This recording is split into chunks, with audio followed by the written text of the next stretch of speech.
thought, when I spoke to you, I somehow thought he'd founded it, but that isn't true, because I've since looked it up on the internet. He was an advisor to Spring Lake Ranch. He was an advisor. He was a consultant. Consultant. And he used to go there from time to time. And it was certainly, and this guy, John Wells, that's the name I remember, who was the head of it at that time. I had told you that he'd been a patient of his, but then I checked it with Fred Sonder, who said he doesn't remember that being the case, but John Wells, who was then the head of that place, or was he was whatever they called that person, the leading staff person, though. Well, he certainly greatly admired John Thompson. Whether he'd been a patient of his now, I'm not sure, but although that's how I remembered it. But, so if he's still alive somewhere, he probably is, because he's probably a few years younger than we are. Or he might actually be about the same age. Does Spring Lake Ranch still exist? I think so. It's on the internet. You don't use the internet. Of course I do. Oh, you do? Yeah, okay. That's Oh, okay, but no, if you look up Spring Lake Ranch, you'll see it. It's in Vermont. Good. Vermont. And I think I told you that the patients, so to speak. See, that was one of the models in my head when we came to England, and then also we founded another the Arbors Association, because they had that kind of, it was a kind of classless place. It was a Vermont State mental hospital. You can look it up. Just put in Spring Lake Ranch, you'll see.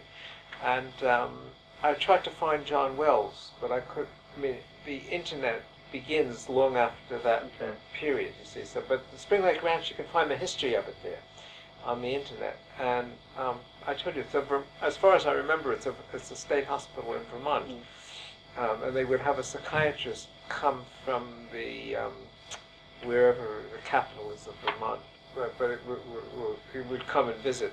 The university would come and visit. The medical would visit as a consultant once or twice a week, but otherwise it was an autonomous community, and it was impressive because it was a hospital, but on the other hand, it didn't look like a hospital. Everybody wore ordinary clothes, and they had the free run of the place, and there were no locks and keys, and it was, and some people were on drugs which were prescribed by this visiting psychiatrist, but it wasn't a major part of it was mainly that you just lived and breathed fresh air and worked. And I think they may have had group meetings. That would be direct correlation between Spring Lake Ranch and Ovive, isn't it? Yeah, that's right. That's right, yeah. So there's Ovive, Spring Lake Ranch, Arbors. Yeah. The whole Arbors, I was very taken by that place. And John Thompson was certainly part of the spirit of that place. And they probably have a lot of memorabilia about him there. They may do. Yeah. But, so I mean, it's worth pursuing that a little bit as to see exactly what their connection was with John Thompson. But I do know that he was somehow affiliated. He would visit or something. Maybe he had patients. He would talk a lot about it. The connection with Spring Lake Ranch. Yeah, which is why we visited. You visited it. I went with you, with your, no, not him, but I went with Fred Sander, who you met, right, and with another guy who became a psychiatrist, who now lives in Rome, and the three of us went up with our wife, and I had a girlfriend, and they, I think, were married. And the three couples went up there for a weekend, once the Spring Lake Ranch. So, but it was very much because we were all enamored in our own way of John Thompson, and I mean, I think that was the, in a sense, the spiritual motivation to visit the place in the first place.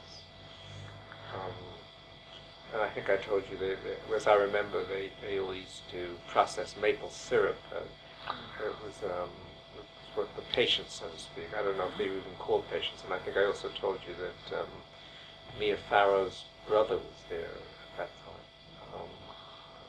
But that's irrelevant. What do you remember of Spring Lake Ranch? I'm just being very impressed with the atmosphere. What was it like?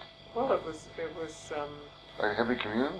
No, it was a commune, but it wasn't hippie-ish. It was like a. Did they have a ranch house and all that? Yeah. Well, who was the? Well, I remember what impressed me was the informality of it, and the unmedical and unprofessional nature of the place. Did John Thompson ever sort of give an opinion about using, treating psychotics with drugs? I don't remember anything about Because these are all what, social, emotional, relational. That's certainly therapies. how he viewed it. Yeah. It would not be, there's drugs, are two kinds of drugs.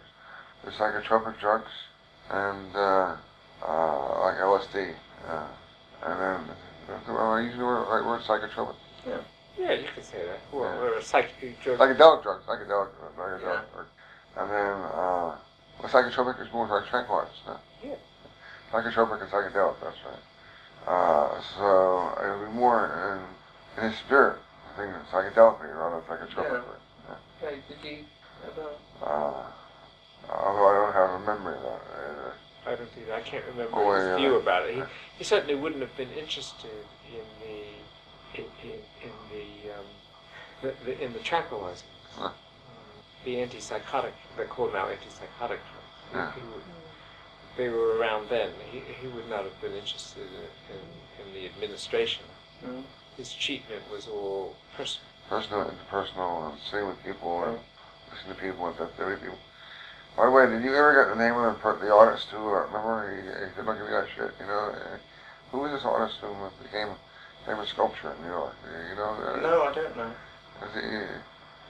It's something interesting to find out that.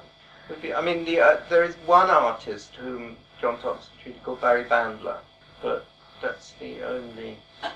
And again, art therapy, dance therapy were very important. Yeah, expressive. I in addition to Mary Barnes, I worked with a lot of different artists who John has inspired me to think about different expressive modalities. Who else was? Before this, he also struck me as someone who was otherworldly, aloof, sad, maybe to the point of depression. Depression. Didn't make relationships easily. Although he was also talking about relationships. And I don't know about you, but I had heard when he died, it was an Italian accident, but it could have been a suicide. What is your view about that? It's very difficult to interpret because he was very depressed. He was very depressed, yeah. Before he went out to the Virgin Islands, it's very mysterious. He knew an enormous amount about physiology of respiration. And this is an accident while he was scuba diving. And there are all these there's a poem by T.S. Eliot called The Love Song of J. Alfred Prufrock, which is, it's as if John Thompson identified strongly with Prufrock. And there is a great deal there about drowning in that poem. Well, did he go scuba diving? That's how he died? Yes. But he was a good swimmer, wasn't he? Yes. And people said different things. Some people say it was a heart attack while he was diving. I've heard it's as if he fell asleep. What was the day he died? The day? Yeah. Can't remember. It was... Month? Could have been August 1985. Sorry, 1965. Yeah. Or July 1965. Summer of 65. Yeah. So you were still living in New York? I was still living in New York. How would I not know about that? I knew about it. You didn't? Oh yeah. I remember clearly the news. I was at the memorial service. You were? Definitely. Why didn't I go? I don't know. That's very weird, because I was in New York then. No, that wasn't when the memorial service was later. Yeah? Yeah, it wasn't when he died, it was after. So I went to England in September 65. Right. You would have... There's a memorial service in summer of 66. Oh, right, okay. Because Milton Rosenbaum had an accident, and so they waited. Oh, I see, right. Was that the fire? It was virtually simultaneously. Was that the fire? Yes. The fire? Yes. What was that? He burnt himself at a bonfire. Yeah. That was another... Milton Rosenbaum at a party. He got badly burnt. Severely burnt, yeah. Yeah. With the two so... What did Milt tell you about him? A great deal, actually. Yeah. They knew each other since the 1930s. Really? And in Boston? Yes. And so that, and for Milton being a Jewish family, that was very important for John. And John was very exercised about the issue of anti-Semitism. I mean, that stuff as well. And then there was also John's emotional turmoils, and Milton knew a great deal about various. It's several stories of unrequited love, but female love. I think he was a very lonely person, John Thompson. How did you know he was married? Most people don't know he's married. I can't remember how I remember that, but I knew that. I knew that he wasn't any longer married, but I knew that he had been married. And how come you were talking about poetry? You know, I have no idea how I came to have his poems. What I remember was bringing them in my suitcase or having it shipped in my trunk. That's where I've been fishing for them. I mean, I've looked now 3 times since I contacted me in this trunk of mine, which has all my memorabilia from when I first came to England. You even found an old letter from me. But I found my old correspondence with Joe from when I was in America and he was in England, having gone to England. So I found all kinds of memorabilia, old girlfriends and letters and all that stuff. But I couldn't find John Thompson. But I can't remember how I came to possess his poetry. But I did have a sheaf of poems.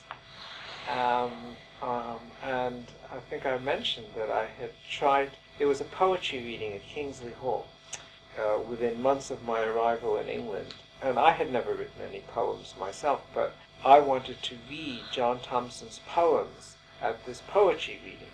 And the guy who was in charge was a man called Noel Cobb, who was then a resident at Kingsley Hall, and who was somehow in charge of this poetry reading. And I showed the poems to him, and he said, no, you can't read them. They're too, I remembered the word airy, but he might have said ethereal.